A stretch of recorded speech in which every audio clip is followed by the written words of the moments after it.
والسلام على رسول الله وبعد. قال الله تبارك وتعالى في القرآن الكريم: أعوذ بالله من الشيطان الرجيم. بسم الله الرحمن الرحيم. إن الله وملائكته يصلون على النبي يا أيها الذين آمنوا صلوا عليه وسلموا تسليما. اللهم صل على النبي الأخلاق والهداة والدعاة والتقاة. عرض سلام و ادب و احترام دارم خدمت همه بینندگان محترم و با آرزوی قبولی طاعات و عبادات در این ماه پرخیر و برکت و از الله ذوالجلال مسئلت دارم که در هر جای این کره خاکی که هستید سربلند و پیروز باشید. امشب هم کما فی السابق با موضوع ویژگی های اخلاقی پیامبر اکرم صلی الله علیه و سلم بیرون از خانه و منزل در خدمت شما گرامیان خواهم بود. امیدوارم الله ذوالجلال به این طلبه توفیق گفتن و به همه من و شما توفیق عمل کردن عنایت بفرماید.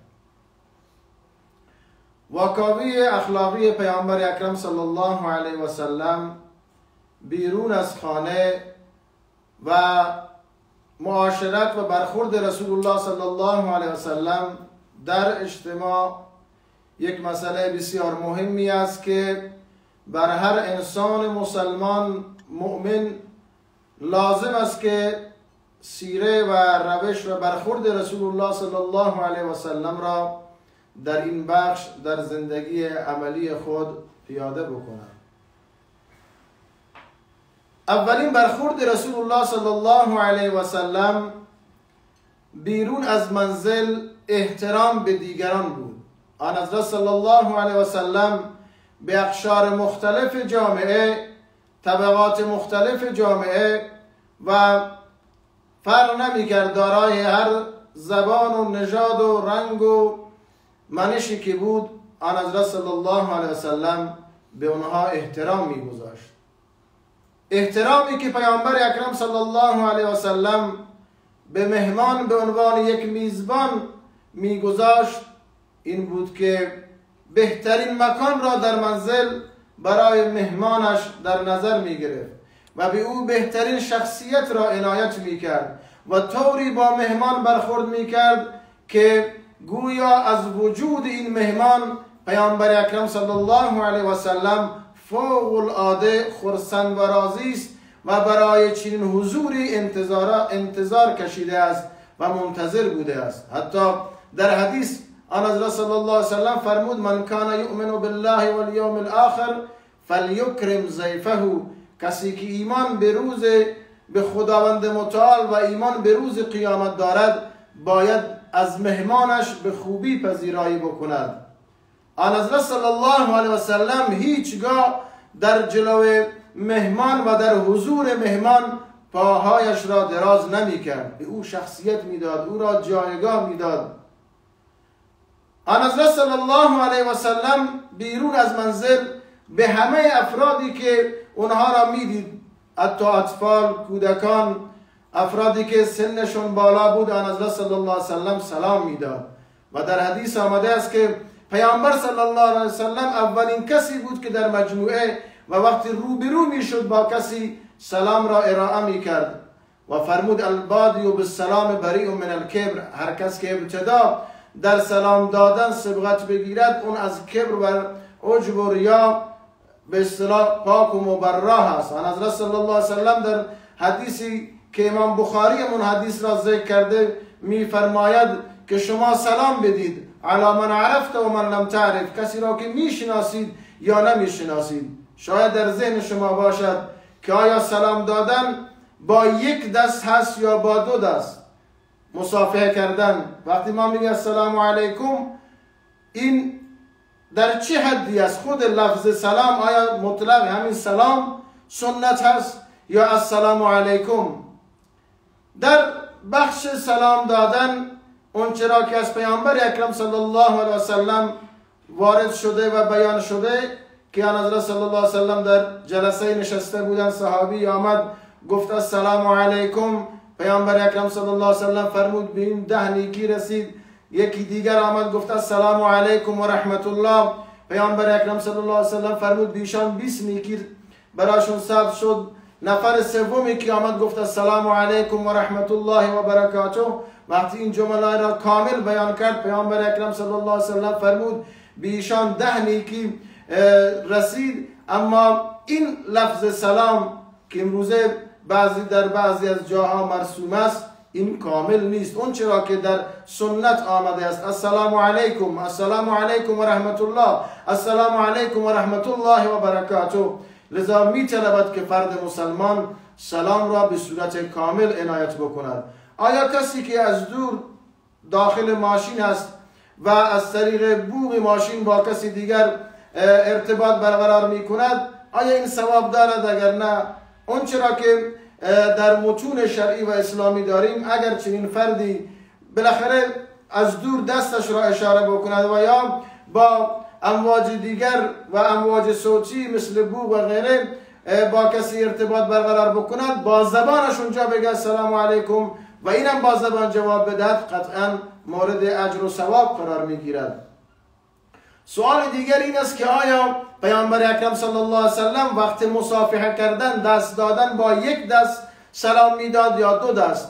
اون چرا که در روایات آمده است حضرت عبدالله بن مسعود رضی الله عنه راوی حدیث است که پیامبر اکرم صلی الله علیه وسلم با 1 دست سلام میداد و این را کامل ترین سلام ابلاغ میکرد. لذا با 1 دست سلام دادن روایاتی که در این زمینه آمده اند بیشتر و محکم و موثق‌تر هستند. کسی با 2 دستم سلام بدهد بازم بدعتی را مرتکب نشده است. لذا آن حضرت صلی الله علیه وسلم گاهی مصافحه میکرد، گاهی معانقه میکرد، در آغوش میگرفت. آیا بوسیدن از پیامبر اکرم صلی الله علیه وسلم در هنگام مصافحه و یا معانقه ثابت هست یا نیست؟ اون چرا که در احادیث و روایات آمده است آن حضرت صلی الله علیه وسلم وقتی برای استقبال مهاجرینی که به حبشه رفته بودند و برگشتن وارد مدینه منوره شدند مثل حضرت جعفر رضی الله عنه، پیامبر اکرم صلی الله علیه وسلم به خدمت و پیشواز و استقبال حضرت جعفر می رود و پیشانیش را بوسه می زند و حتی در هنگامی که پیامبر اکرم صلی الله علیه وسلم وفات می کند حضرت ابوبکر صدیق رضی الله عنه پیشانی پیامبر اکرم صلی الله علیه وسلم را بوسه می زند و می فرماید طبت حیا و میتا اما الموتة التي كتب الله عليك فقد ذقتها ولن تصبك من بعدها موتة ابدا. لذا مصافحه کردن، معانقه کردن، سلام دادن پیامبر اکرم صلی الله علیه وسلم بیرون از خانه و حتی داخل خانه و هنگام مراجعه کردن دیگران آن حضرت صلی الله علیه وسلم این کار رو انجام میداد.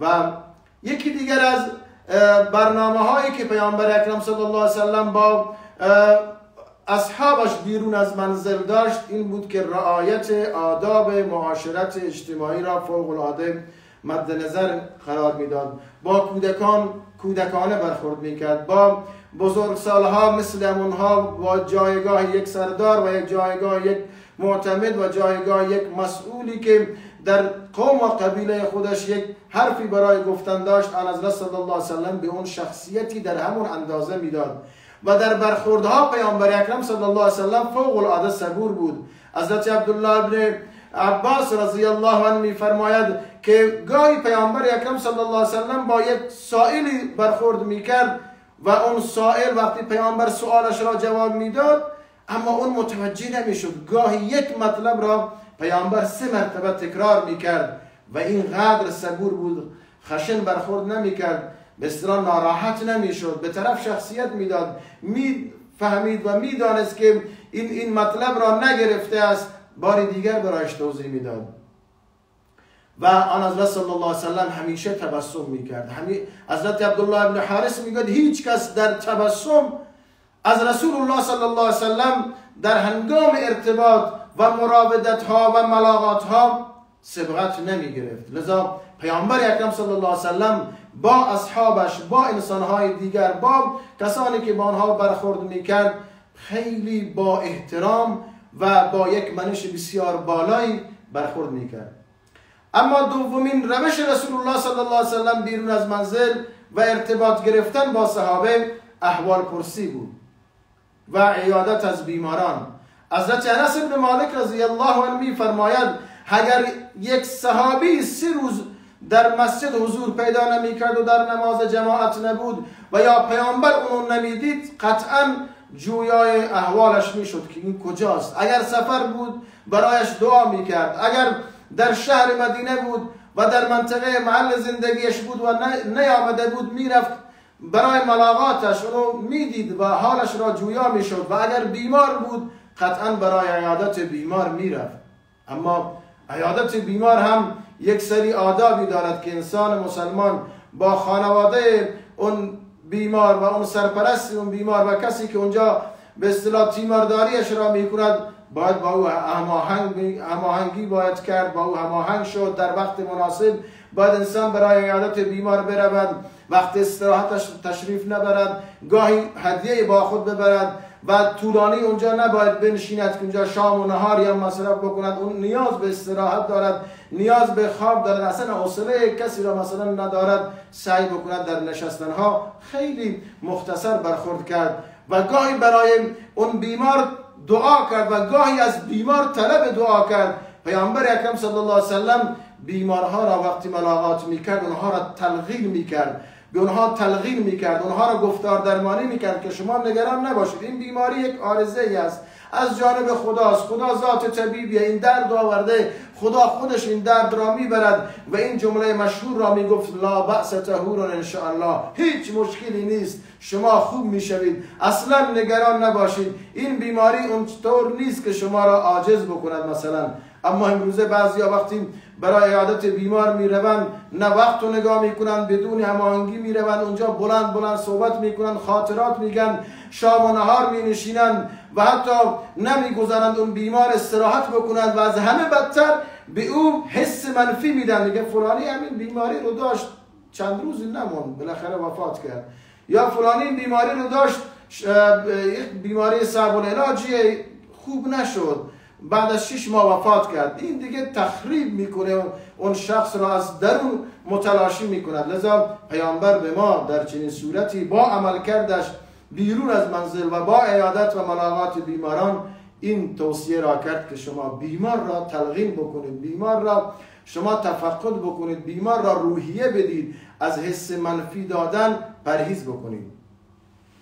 یکی دیگر از عملکردهای پیامبر صلی الله علیه وسلم بیرون از منزل به نیازهای مردم توجه میکرد، نیازهای عاطفی اونها، نیازهای مالی اونها، نیازهای اقتصادی اونها و نیازهای معاشرتی اونها. اگر با هم دیگر اختلاف داشتن، اگر مشکلات اقتصادی داشتن، اگر گرفتاری ها داشتن، حتی اگر مشکلات قومی و قبیله‌ای داشتن یا مشکلات خانوادگی داشتن، آن حضرت صلی الله علیه وسلم عمدن این کار رو میکرد و به اونها به اصطلاح بها میداد، نیازهای اونها را بر اساس توان خودش و مشاورهایی که میداد برطرف میکرد. حتی در نماز اگر آن حضرت صلی الله علیه وسلم پای نماز بود و صحابه پشت سر رسول الله صف بسته بودند و کودکی پشت صف ها گریه میکرد، قطعا پیامبر اکرم صلی الله علیه وسلم نماز را خیلی مختصر میخوندن تا به اون کودکی که پشت بر صفها اونجا منتظر است و گریه میکند برای پدرش و کسان دیگر هرچی زودتر رسیدگی بشود. آن حضرت صلی الله علیه وسلم یکی از مهمترین عملکردهاش بیرون از خانه این بود که میگشت در بین مردم و اگر کسی از رسول الله صلی الله علیه وسلم از مسائل شخصیش با او درگیر میشد، پیامبر انتقام نمیگیره، عفو و گذشتش در مسائل شخصی فوق العاده بود. این قانون رسول الله بود که به خاطر خودش هیچ کسی را ناراحت نکرد، به خاطر خودش انتقام نگرفت، به خاطر خودش فوق العاده گذشت کرد. داستان جالبی داستان جالبی را صحابه عرض می کند و بیان می کند که آن حضرت صلی الله علیه وسلم در مدینه منوره داشت راه می رفت و یک بادیه نشینی، یک صحرا نشینی آمد پیراهن پیامبر اکرم صلی الله علیه وسلم را از پشت میکشید. اینقدر این کشیدن پیراهن پیامبر را تکرار کرد که این گردن پیامبر اکرم صلی الله علیه وسلم قرمز شده بود. آن حضرت صلی الله علیه وسلم به او نگاه میکرد، تبسم میکرد، میخندید. چی میخوای؟ گفت به من کمک مالی بکن. بالاخره آن حضرت صلی الله علیه وسلم رو به صحابه کرد و گفت به ایشان شما کمک بکنید، نیازهایش را برطرف بکنید.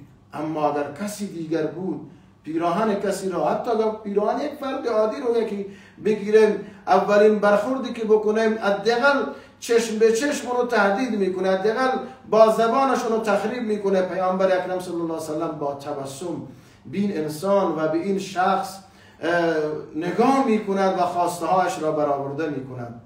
و یکی از برنامه های رسول الله صلی الله علیه و سلم و ویژگی های اخلاقی رسول الله بیرون از منزل همنشینی با فقرا بود، همنشینی با انسان هایی که از نظر نسبی و انسان هایی که مهاجر بودند، از شهرهای دوردست بودند، از کشورها و ممالک دور آمده بودند. آن حضرت صلی الله علیه و سلم با آنها همنشین بود. گاهی شبها قبل از اینکه استراحت میکرد میرفت بین اصحاب صفه برای آنها وعظ و نصیحت میکرد. گاهی با آنها به اصطلاح شام مصرف میکرد، گاهی آنها را مهمان میکرد و خود میزبان بود. لذا گاهی پیامبر اکرم صلی الله علیه وسلم چون خود از طبقات متوسط جامعه بود از نظر اقتصادی و گاهی هم از نظر متوسط بودن هم پایین تر بود، حضرت عبدالله بن مسعود رضی الله عنه میفرماید شخصی آمد نزد پیامبر اکرم صلی الله علیه و سلم،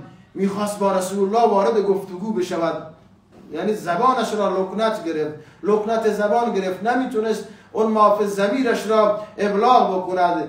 به نحوی تحت تاثیر این برنامه وجودی رسول الله صلی الله علیه و سلم و شخصیت رسول الله قرار گرفته بود. اما پیامبر تبسم کرد، خندید، گفت شما چه فکر کردید؟ من نه پادشاه هستم و نه سلطان، راحت شما اون حرفتون را بگی. لذا اون را پیامبر اکرم صلی الله علیه و سلم کل برنامه شخصیتیش را جلوش میگذارد تا او راحت صحبت بکند، راحت خواستش را، نیازش را و اون خبرش را در میان بگذارد. یکی از برخوردهای زیبا و ویژگی‌های اخلاقی رسول الله صلی الله علیه و سلم رعایت حقوق همسایه ها بود. گاهی صحابه میگویند پیامبر اینقدر در رابطه با حق همسایه توصیه میکرد و اینقدر برای ما میگفت که ما فکر میکردیم که همسایه از همسایه ارث میبرد. لذا بینندگان محترم، ویژگی های اخلاقی رسول الله صلی الله علیه و سلم بیرون از منزل، بیرون از خانه فوق العاده زیاد هست. اما بنده به احترام به دیگران، احوال پرسی و عیادت از بیماران و انتقام نگرفتن به خاطر خودش، توجه کردن به نیازهای مردم و همنشینی با فقرا و مساکین و رعایت حقوق شهروندی و رعایت حقوق همسایه ها، به همین چند بند اکتفا میکنم. امید است که الله عزوجلال به همه من و شما توفیق عمل عنایت بکند و این سیرت رسول الله صلی الله علیه وسلم مثل آداب معاشرت، سلام دادن، با خوشرویی با مسلمان ها و هم نوعان برخورد کردن را در زندگی همه من و شما بیاورد. و اقول قولی هذا و ما علینا الا البلاغ المبین. السلام علیکم و رحمت الله و برکاته.